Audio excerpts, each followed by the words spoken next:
get into that, I just want to thank Simon for the invite. I was really pleased to be invited to be part of this talk series at a time when none of us can meet physically. And what I'm going to do in the talk is something a little risky and more personal, because I think all of us has been looking over our academic work in the past year as we've been isolated from each other and thinking, why do we do it? What are we doing?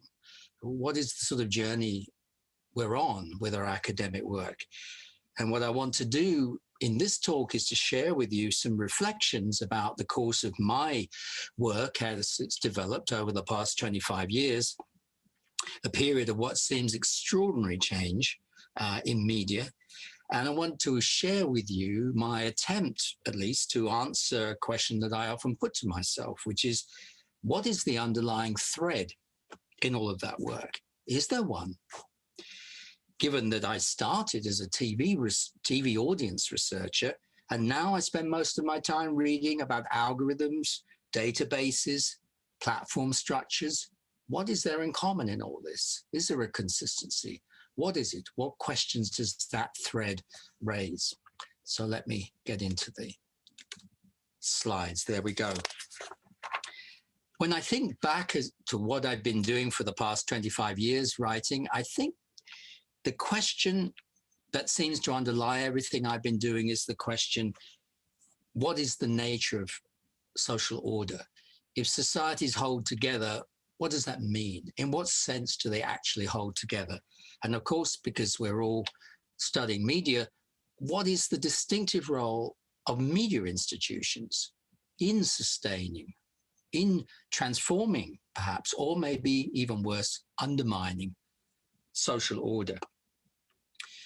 Which then, since I'm suggesting I've been thinking about the same question for 25 years, does it make any sense to ask this same question 25 years ago in a situation where all we had was multi-channel TV, radio, newspapers? There was very limited internet, few mobile phones. No one had even developed the imagination that there will be anything like social media. And to ask the same question today, in an era where we exist across countless different platforms and all our activities on those platforms are turned into data. Is it meaningful to ask the same question about the nature of social order and media's contribution to it across that 25-year span? I think it is, or at least I'm going to try and convince you that it is. And I hope that approaching this in a personal way, I'm not going to seem egotistical, just reflecting on the direction of my own work. I don't want to do that. What I want to do is, in an honest way, reflect on the sort of strange journey that it feels the whole field of communications and media research has taken over the past 25 years, and to think about where it is we've ended up. Where are we now in the field? So where did I start out? Well, I guess in my first book, The Place of Media Power, what I was basically trying to do was to get at the concept of media power, but maybe in a new way. I just wasn't satisfied with the way that the literature at that time was approaching the obvious power that media institutions have. And I, like so many people, have been inspired by Foucault's concept of power as a distributed phenomenon, also by the work, very much influenced by Foucault, of actor network theory, which looked at power also in a highly distributed way. And when I thought about media power at that time, this is how I formulated it. I said that media have social effects on a large scale, not only because central media institutions exist in a fixed place somewhere in London or in Stockholm or somewhere, but also because we, all of us, believe in the authority of media discourse in countless local contexts, and because we believe that others believe the same thing, and because we then act upon those beliefs on countless specific occasions. What I was trying to get at there, and I was specifically influenced by a famous early essay of Michel Calon and Bruno Latour called Unscrewing the Big Leviathan, is that media are like power as they describe it in that essay, obligatory passing points for so many aspects of human life. And that seemed to me a brilliant way of thinking about how power is both dispersed, but also profoundly convergent. And that I was developing that to try and get at a way of thinking about media power that wasn't just based in political economy structures, which very much were dominating media studies at the time, and also wasn't just based in engineering networks, but was based in belief. And here I was also being influenced by anthropology, or at least the form of anthropology which entered media studies in the early 90s, which was particularly the approach to anthropology of Diane and Katz in their famous book, Media Events. And I was also influenced by the understanding of the cultures of media and the way culture moves through space in the great book by the Colombian media and cultural theorist Jesus Martín Barbero. The Spanish title was De los Medios a las Mediaciones. I read it in English, though, which had the rather more pedestrian title, Communication, Culture, and Hegemony. And because that title was rather boring, it probably explained that why not many people read it at the time. But it was an astonishing book because it looked at media not just in media texts or media audiences or institutions, but in the wider field of mediations, everything we're doing in relation to media. And that was mind-blowing for me. That sort of authorized for me that media was something vast, fascinating, infinitely extended, and worth studying. That's when I decided I was going to research media, when I read his book. But I was also interested, and I felt I needed writers like Diane and Katz and Martín Barbero, because other things were going on at the time. There were new forms of power and protest which were using media in radically new ways. This was what the theory called New Social Movement theory was looking at the time, which was serious at looking at social movements as not just challenging institutional and economic power, but also fighting for symbolic power, which seemed to fit much better with the way we think about media's role in protest. Here's a quote from one of the leading representatives of new social movement theory at the time, Alberto Melucci, who wrote that the real domination today is exclusion from the power of naming, which of course is what media is profoundly involved in. All of those approaches seem to me just as relevant today. But I went even further at that time, maybe a little crazily, and I tried to develop a model for how media power actually works across social space, across all these many dimensions. As far as I know, the model hasn't had much influence. I haven't worked on it much since then, but I thought as I was reviewing what I've been doing, I would just go back and have a look at it. And it may at least be worth recalling now what I said back then in 2000 in terms of the different dimensions of how media power works. I argue that the power of big institutions like the BBC is based in many independent dimensions. The way an institution frames reality for us, the way it orders it in terms of more or less significant things, the things we must pay attention to, the things that are less important, the way it names things in specific ways, naming celebrities and so on, the way it spaces things, perhaps a bit more obscure, but what I meant, how the organization of media resources in space is linked to the organization of everything in space, the organization of power itself in space, and of course the dimension of imagining. And by unpacking media power in this way, what I was trying to get away from at that time, 20 years ago, was what seemed to be the dominant model at that time for thinking about large-scale media power in the social world, which was the idea that media operates through a simple media logic that just recirculates itself like a meme, like a genetic code. That didn't seem to me to capture in any way the way that media power is reproduced by what we all do and believe in countless micro circumstances. Whether my model was useful or not, I think the question I was trying to ask today is still relevant today, which is the question of what is the best way to uncover the workings of media power. I then went on to try and answer this through the concept of media rituals in the book in 2003. Basically, I called them concentrated social forms for reproducing media power. Things like reality TV, talk shows. And in thinking about social forms, I was really impressed by an early essay of Jean Baudrillard, long before his much more famous writings. His essay called Requiem for the Media from 1981, where he argued that media are not just mechanisms for distributing content.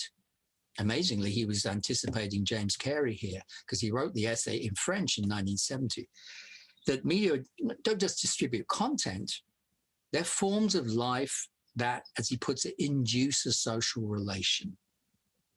In other words, media are ways of organizing society so that particular media relations, particular media-focused relations, become possible, become natural, almost become necessary in our sense of what is social.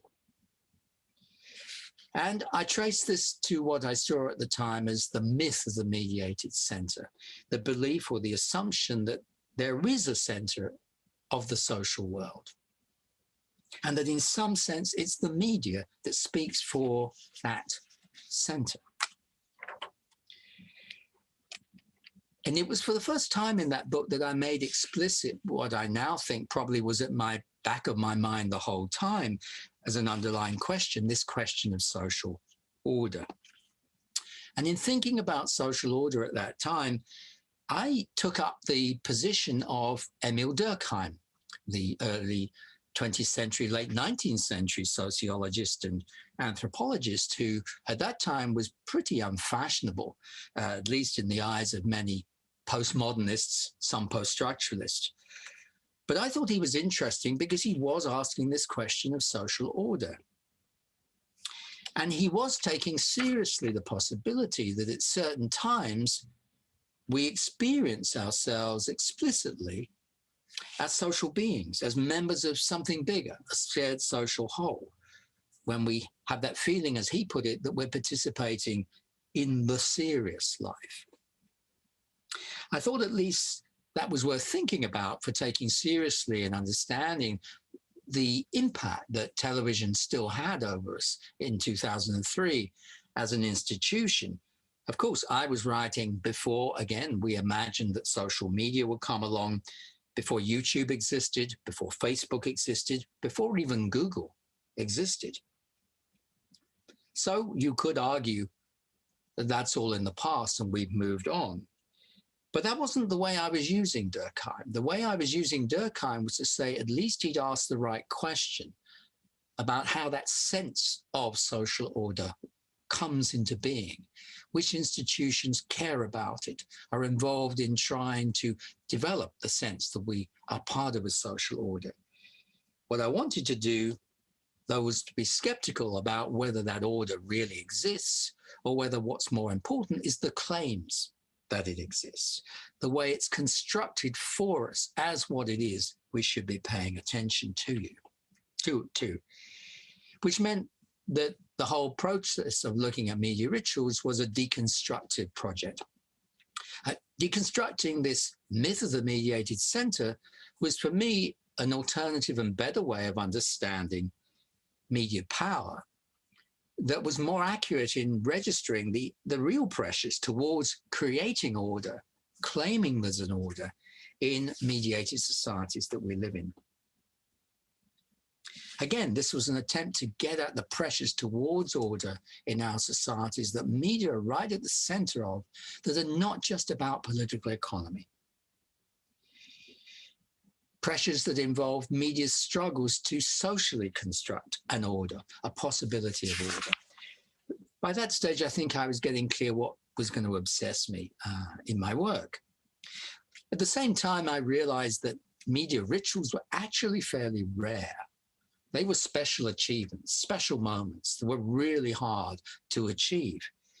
And much more interesting in the longer term, much more pervasive, was the broader process of ritualization, which I define there in that passage where I say the most central aspect of ritualization in media is how it organizes our movements around space and helps us experience constructed features of the environment as real. They're constructed. The fact that we switch on a television with a certain rhythm, we switch on our phones when we wake up every morning, we switch them off in a certain rhythm, we use certain apps on our phones and so on, or whatever we do. All of these are constructed habits, but they are part of the real environment in which we live. That can be understood, perhaps, through the concept of ritualization. And I mention ritualization because the anthropologist who developed the concept, Catherine Bell, said something which I quote in that book, which when I look back at it, still resonates today. I think it's still relevant to some of the issues we're facing today in thinking about social media platforms, for example. Bell wrote that the orchestrated construction of power and authority and ritual, and here's the core of it, engages the social body in objectifying oppositions, deploying schemes that effectively reproduce the divisions of the social order. It's a very grand phrase, but what Bell's trying to get at in a sort of Foucauldian way is how the roots of our sense that we do live in a social order, a world that is organized for us to live in it, go back to the way institutions make distinctions, the distinctions they draw between this and that. And I hope you already begin to see that in that approach to power and the way it's generated are the roots of how we need to think about a very contemporary form of power, which is the power of data, of datafication, the power of large-scale platforms to distinguish between a like and some other gesture we might make on the platform. We're going to come back to that. I then took a break from thinking about media theory for about 4 or 5 years. And when I came back to it in 2008, 2009, obviously the whole landscape had changed because we had social media. All of us were spending much more of our time online. So I had to ask myself the question at that time, what were the implications of these massive, fast changes for media's role in social order? I quickly realized there were no simple equivalents of media rituals in the online world. I was asked to write a piece about online media pilgrimages. I did it once, and then I concluded that you can't really have an online media pilgrimage because the internet is a hyperlinked space. There is no unique space where this happened only there, where everything is part of hyperlinked online space. So this the notion of pilgrimage doesn't make sense online. And maybe that's true of many other media rituals, which is not to say that social media, stories that circulate online don't contribute to the ritualization of media through the ways we talk about celebrities, Big Brother. That series depended a lot on its social media coverage and so on. So there are ways that ritualization could survive in an online world. But at the same time, I was starting to realize, as for many people, there was something deep about the way we were online and the way we use social media that did challenge the idea of media in a deeper way. And this was brought out, for example, in the work of Joseph Turow in the United States. His book from 2007, Niche Envy, which argued that marketers who previously had been so interested in mass television audiences, for example, were becoming much less interested in mass audiences for the simple reason they could track us online all the time, or most of the time. They didn't need to just capture us at that moment when, along with tens of millions of other people, we were watching this popular soap or this final of a football final. So this raised this question whether through things such as social media were disrupting what I'd thought of as so central, the myth of the mediated center. So I thought about this for a bit, and I concluded in an essay that came out in 2009 called "Does the Media Have a Future?" that actually the myth of the mediated center is still there. It hasn't gone away. There's a lot of money at stake in continuing that myth, but it's more actively contested. There's more competitive investment in sustaining the story that this is where you should be paying attention to. This is where it's happening, not there. And I guess that was comforting that what I've been working on for 10 years wasn't completely irrelevant, but it did open up a much more complicated world for thinking about media's relation to social order. Some of which I tried to sum up in that image from the book Media Society World, the idea that traditional media haven't disappeared, and they're nonetheless in an ever more intimate, close relationship to social media, each constantly referring to each other, a double helix, as I put it. Because it's important to remember that although in the early 2000s, the prediction was that television literally would disappear, it didn't. TV viewing went on rising in almost every country. That was nonsense. Television continued, but in a new, more complicated relation to other media and to social order. Okay, so that was, if you like, the first half of the journey that I went on. And I could have stopped my research there, I suppose. I could have said, well, that's all there is to say about the relation between media and social order. It's just an ever more complicated relation between the traditional media, which won't disappear, which haven't died, and the new social media where we spend much more of our time. I could have just offered the standard thing, plus ça change, everything's changed, nothing's changed. But I think that would have been a very deep mistake if I'd done that, because there was something much deeper that was changing in all of this. So that's what I want to focus on in the rest of my time. How can we put into words what really has changed with media's role in social order? Now, what really shook me out of my complacency here, that I'd already said everything about this topic, was a new discovery that with some wonderful colleagues at Goldsmiths, the Story Circle project, which was a project about digital storytelling, we made a discovery in field work that was very, very important and changed everything that I did afterwards. And this was a double discovery. First of all, that of course, social media were not just something we used, but they were really deeply embedded in everyday life at every level. They were part of the fabric of everyday life. They could not be ignored. And secondly, that data was becoming ever more important. What we did online. I'll explain that a little bit more, how we came at that in a minute. But we, in other words, confronted the fundamental reality of datafication.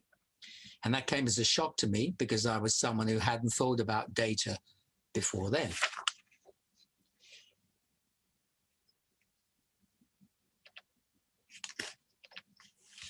And as I thought about the continuation of the myth of the mediated center, I realized that as social media became more and more important, there was another myth that was emerging alongside that older myth, what I called the myth of us. Let me just explain what I meant by that. It was now a fact that social life for very large sections of the population, myself included a lot of time spent online. The sense that social life went on centrally online from now on. It wasn't that, unlike traditional television or radio, it wasn't that platforms were claiming to offer us a social center in themselves. They weren't saying that. But they were trying to offer us a window onto what they called their community. Facebook was already talking about offering a global community. We were, in other words, being encouraged to imagine social media as the space where the social goes on. And I wanted to suggest that this involved a new myth, a myth that it was us who came together on social media platforms, some form of collective subject. And I suggested that just as it was mythical to say that it was large-scale media institutions that actually form the center of contemporary societies in the era of mass media, so it was equally mythical to claim that it really was us coming together in these highly constructed situations of going on to a digital media platform that, after all, was constructed precisely to bring us together with that sense that it was us who were coming together. This myth of us is central to all the platforms which bring us together. This is not particularly a matter of ritual anymore, but it is something different and more difficult to unpack, which is a process of translating the social world, the mess of what we do online, what we do all of the time online and elsewhere with each other that makes up everyday life, translating that into measures, to data that can be counted, and then in some form or other translating those measures back into attempts to influence the social world. This came about because in the Goldsmiths Project, we were researching a local storytelling platform in a community in Salford, the city next to Manchester, and they were basically trying to help local voice in their local communities, which is why we, as people interested in storytelling, were working with them. But we found their website wasn't really working, so they had some stories, some film stories on the website, but no one was watching them. And our job was to try and help them build the traffic on the website to make it better. And that involved thinking about how to translate their social goal of helping community voice into going on in the transactions on their website, which was a highly technical thing to think about. And then when we'd done that and maybe had some success, thinking then about how we tell them this was successful. In other words, translating the numerical measures, the data, back into something that socially made sense as enhancing community voice. And when we realized this was what was going on in this organization, we realized this was something going on in almost every organization everywhere in the digital world. And that made me think much more about the deeper implications of computing and datafication on the basic conditions of social life today. We called it in this project real social analytics, but it was just a very small way into a much bigger question of how is the very fabric of social life being transformed by the fact that we're most of the time entering it through our engagements with the interfaces of computers. And it was this point about 8-9 years ago that I finally caught up with fantastic writing done 20 years before that I had not known about, to be honest. Work, for example, by Philip Ager, the great privacy campaigner, who argued that the decisive moment in opening out today's world of surveillance was something very simple and not bad. The fact that a computer to work tracks itself. It stores a memory of its states of its internal processing. And then when you add in the fact that computers are connected to each other, as they came to be very normally from 1994 with the invention of the World Wide Web, this enabled something else, which the one computer somewhere in the universe of computers could track another computer. In other words, the possibility of mass social surveillance point to point in the online world became possible, even to surveil.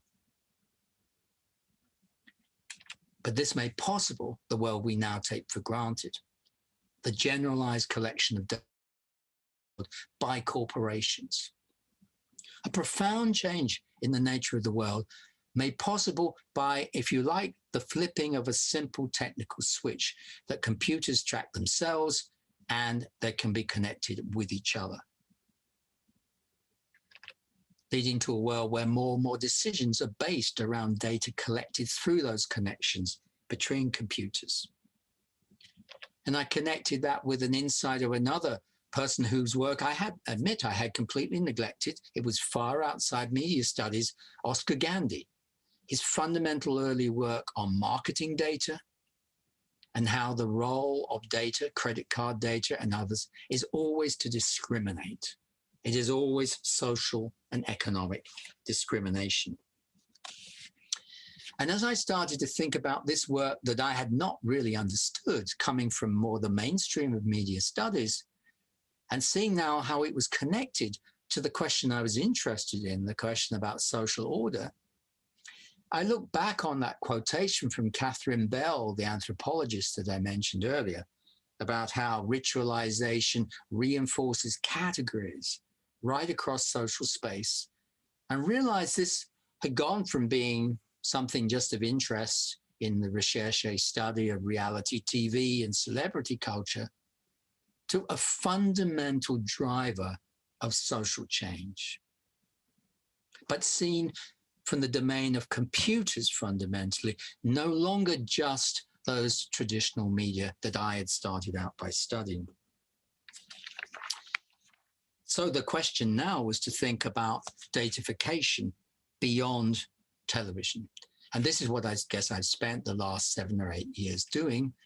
I'll just put up here the two books that Simon kindly mentioned, the book with Andrews Hepp, The Mediated Construction of Reality, which was an attempt to go back to Berger and Luckman's classic from 1966, The Social Construction of Reality, and ask the same basic question. How is reality constructed today in an era where media are important, but it's actually a very different media from those that Berger and Luckman imagined? It's digital media platforms which are based around the principle of extracting data. So that was a way of revisiting the question of media's relation to social order, but via a rethinking of the role of social theory here. And then in the second book, The Cost of Connection, which came out in August 2019. And by the way, if you're a glutton for punishment, you can hear me talk about that at LSE at 6 o'clock UK time later today with Ulysses himself. We then moved from that basic sense that media are embedded in the construction of reality to argue what are the implications for power. And we made the bold proposal that the result is the start of a new colonialism, a colonialism of data. Now, I'm not going to go through the details of those books here, because I'm trying to give you a more personal reflection on the journey I've gone on. So what I want to do instead is draw a little bit from those books to ask this same question. What now has changed in the relations between media and social order that's reflected in those two books? It's quite clear that the concept of ritual is not enough to understand how power is being reproduced through what media institutions do. It's not enough, because we have to take account of the role of big data, the role of platforms of many, many sorts in categorizing social life. We can, I think, relate what's going on today with big data back to that original model of media power that I rescued from my 20-year-old book, The Place of Media Power, that had largely been forgotten, because I think we can say that today social media platforms and the corporations who own them do have the power to frame the social world, to name it literally, in the process categorize it, order it through those categorizations, through the way their algorithms work. All this seems more relevant today, if you like, than it did even in relation to television. In the process, they change how our movements in social space are organized. They change the spacing of the social world. We have to carry our phone with us as we move through space if we're to function in this world. And at the same time, they change how we imagine this social world. But when you bring those dimensions together, it led to a sense I had that something even bigger is going on, which I first grasped around about 2013, I guess, when I had the sense that when you bring those dimensions of power together, what you have is something truly astonishing, quite breathtaking. That it's the role, it's the goal at least of platforms today, literally to construct social reality. Literally to construct the spaces where our social lives go on, the limits of those spaces, through platforms. And here I think there's a parallel with the work about the 19th century and the emergence of industrial capitalism by the his book, The Great Transformation, where Polanyi makes a fundamental point that I think is equally true for our era, the 21st century. He argues you could only have industrial capitalism, the emergence of national markets, supply chains on a national scale, if you had a social revolution, if you reorganize social relations, and so on. He said that a market economy can only exist in a market society, and that market society has to be literally created and constructed through what he calls highly artificial stimulants to the body social. It's an amazing phrase, highly artificial stimulants to the body social. I think if you wanted to sum up what Facebook has done in 7 words, I don't think you could do it better than that. Highly artificial stimulants to the body social. And he's making the point, this is the only way profound economic change happens, through reconfiguring the social terrain. And it could well be that media institutions now, or the quasi-media institutions that are Facebook, because they're not like traditional media, or at least they pretend they're not, they are at the core of this change of the social fabric, these highly artificial stimulants to the body social. We can describe this another way.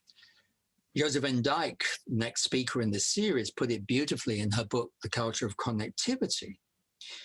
That it's almost as if the stuff of social life is being changed from the inside out. So casual speech acts, the everyday stuff of social meetings, are now turned into formalized inscriptions on a platform, which then get embedded in the larger economy of wider publics and take on a different value, the value, of course, that's assigned to them by the value calculations that the platforms make. This is a profound change in the very nature of social life. It's such a big change that it helps to grasp it to look historically. And this is what came out when Andreas Hepp and I tried to go back to the Berger and Luckman model of the way society was back in 1966.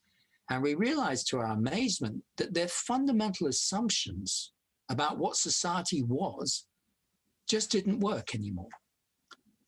That's a quote from Berger and Luckman there about what is everyday life. They say everyday life presents itself as a reality interpreted by men and women, subjectively meaningful to them as a coherent world. The everyday world is a world that originates in the thoughts of men and women and their actions and is maintained as real by them. But now we couldn't say that. We couldn't say that the world that exists for us, to each other, as we live socially, is just molded by what we think, because we know it's partly molded by the spaces, the constructed spaces where we meet, the platforms where we meet. And this is where we turn to the proposal of my last book, the book on data colonialism, where we use that emotive word colonialism to try and capture the core of this extraordinary transformation, that the strategy, the dream of platforms, of corporations generally today, is to do something that was completely beyond the reach of corporations until now, which is to annex to capital every point in space and time, at every point in space and time to reproduce social relations so that this annexation by capital seems completely natural, seems the way things have to be, and on that basis to build a social order that achieves something without precedent in human history, which is to capitalize the whole of human life without any limits. This is a big claim we're making here about what's going on. It's a claim that what's going on with media today and social order is so big that we can't get at it through our normal concepts of social theory. We can't get at it through concepts of identity, agency, institutions. This goes beyond all of them. It's a change literally in the nature of social order. It's a change in the type of arrangement that can be social order, that can count as order. And it's based around new types of interdependence between us and things and networks and software. And that notion of interdependence as what's transformative goes back to the great work of Norbert Elias that for me is ever more relevant today. And at its core is the embedding of corporate power, not just state power, not social power, everywhere in social life through the operation of social media platforms. Now, I could say a lot more, obviously, about how these changes are unfolding. We don't have the time. If I were to expand it, I suppose a lot of what I would say might be quite technical. I don't know if, like me, you feel that a lot of what we read today in the field of communications is focusing on the minute details of how this or that platform works. It's all really important, of course. But I do think there's a danger today that when we spend so much time describing the technical workings of platforms, often using the very same language that those platforms want us to use, we forget that what we're talking about is relations of human interdependence. And this was a point that Norbert Elias himself made a long time ago in one of his last books, What is Sociology? But he was talking here about networks of interdependence before the age of platforms, it's true, but the point is the same. His point was that we often forget the social and ethical sides of this. People, he wrote, often seem deliberately to forget that social developments have to do with changes in human interdependence. And if no consideration is given to what actually happens to people in the course of social change, then any scientific effort might as well be spared. In other words, to be provocative, he's saying that if all we end up doing in the next 20, 30 years of media studies is just describing the workings of platforms more accurately, there is no point. We have to get to the core social and ethical question of why this matters for us as embodied human beings. Which leaves me, I guess, with a version of the question from where I started. What happens to social order in the age of big data? And I've been framing this now in terms of, provocatively, the costs of being connected this way. There are two orders, two models for doing this in the world today, which are rival orders. China's version of super platforms, its emerging social credit system, which was justified by the Chinese government a few years ago as a market improvement of the social and economic order. All the emphasis there on order, not freedom. And the rival model from the United States based around freedom, free markets and so on, Google, Apple, Facebook, Amazon, which we're increasingly realizing is having implications which are not about freedom.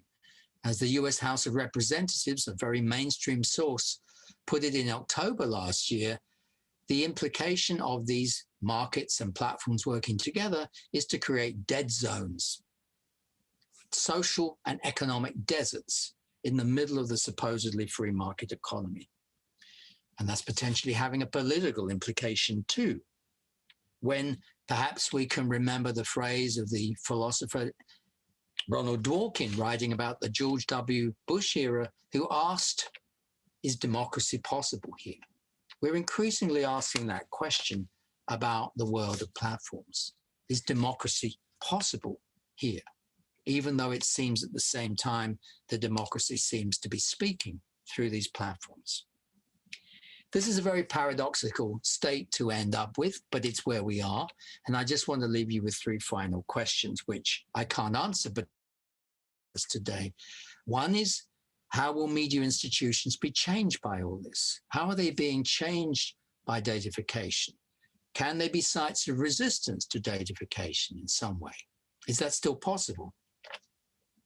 How will social order, how will democratic culture be changed long-term by the quasi-media institutions like Facebook?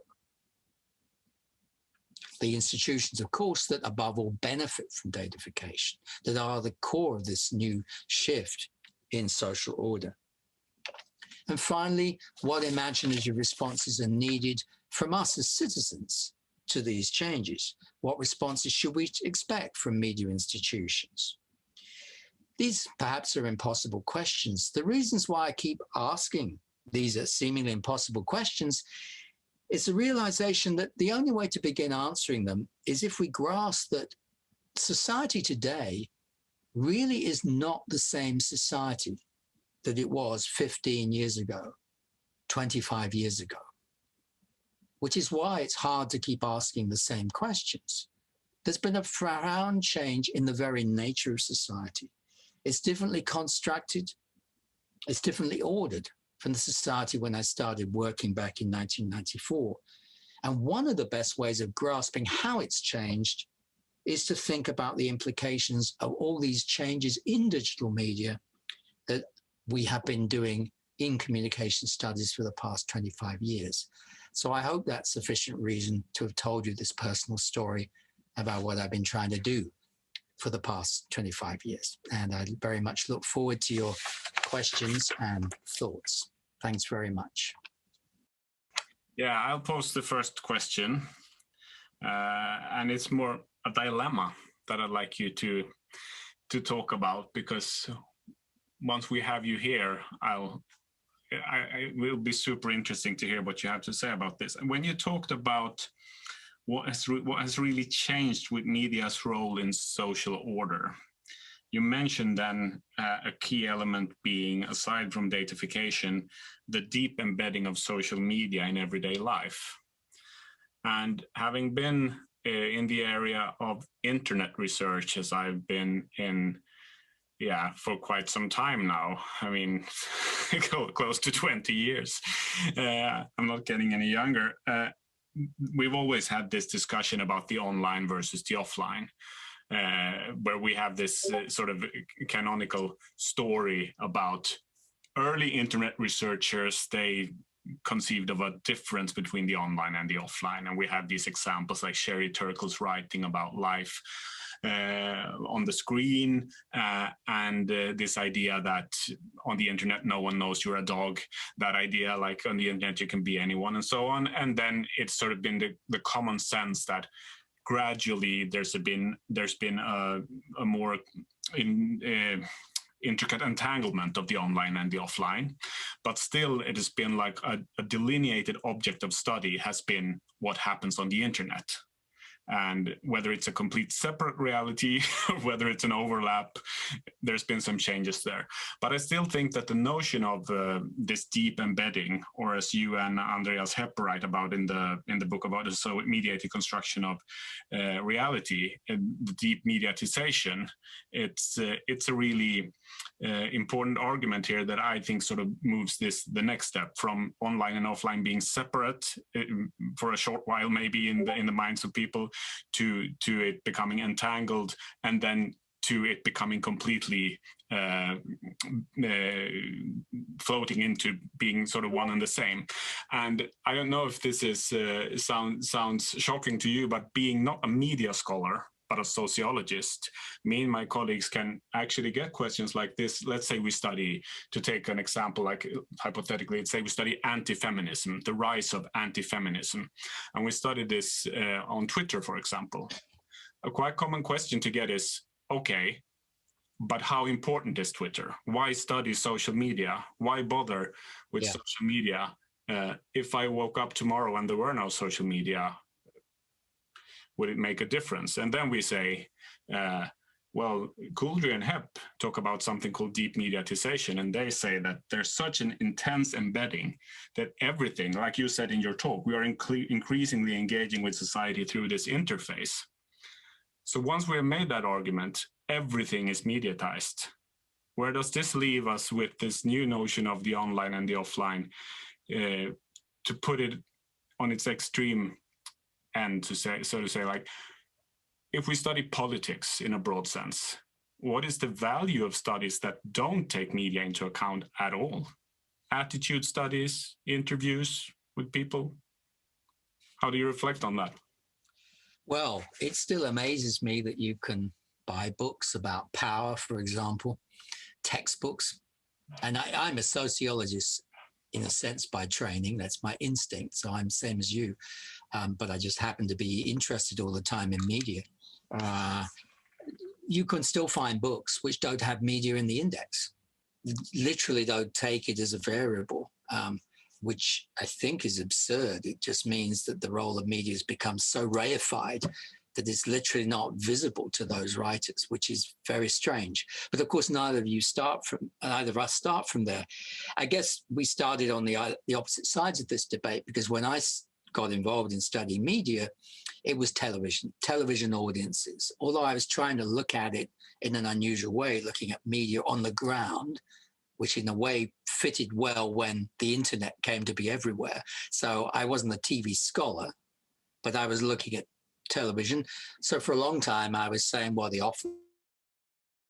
I was very pleased when Slater and Miller came along and said, well, the offline can contribute to the online in subtle and interesting ways.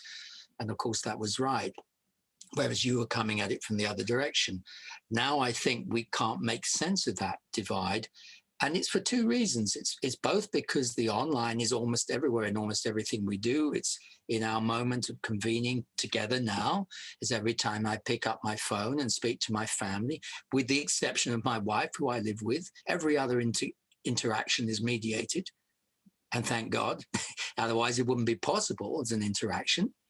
But at the same time, the force of media itself as a structuring force is structuring my life by categorizing me in ways that I'm not aware of. So this goes beyond the phenomenological, and it goes to the basic structuring of categorizing. To be honest, to bring your question to a focus that was difficult for Andres and me in writing that book, it wasn't exactly a crisis, but halfway through the book, we realized we had to have a chapter on data. That wasn't our original plan because we were not data scholars. But I'd started, as I've explained, to get a bit interested in this amazing literature, early literature on computing, and realized data was important for my own field work. And then we realized it can't be serious if we don't have a chapter on data. Yeah. So well, we went the other way towards computing, because the very nature of social order is it now itself being reshaped by datafication, which we suggest might, in the long run, be the fourth wave of mediatization. It's yet another deep reconfiguring of the fabric of the social world, if you like. So I think any sociologist who hasn't caught up on this is it's a little strange, because they're almost in denial of what they know is the reality they're living. Yeah. And I think being in denial is not a good basis for starting empirical or theoretical works.